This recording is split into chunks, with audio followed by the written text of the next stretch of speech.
So for problem number 2, we have here lifetime and price. Lifetime is the x variable, price is the y variable.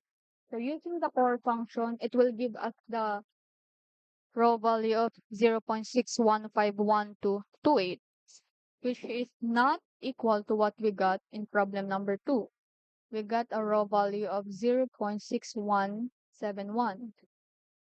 But remember that in problem number 2, we check for the proportion of ties, and since the summation of x squared is not less than n cubed minus n all over 12, we ignore the correction factor.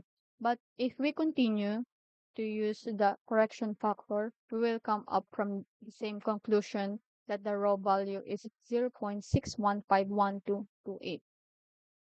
So for core dot test function, we got S value of 110.07 and P value of 0.03327. So remember from our previous remark, when the proportion of ties are not large, then their effect on raw is negligible and the formula for untied observation using raw can still be used. So when we ignore the proportion of ties since it is not large, we got a raw value of 0.617. And when we use the formula for ties using the core dot test function, we got a raw value of 0.615.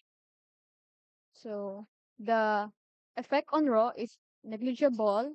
We notice that the difference is only 0.002.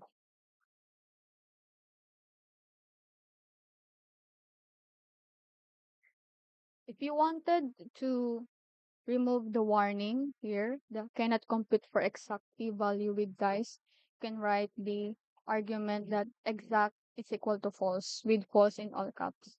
Then if we run that, it will output a table that does not have any warning.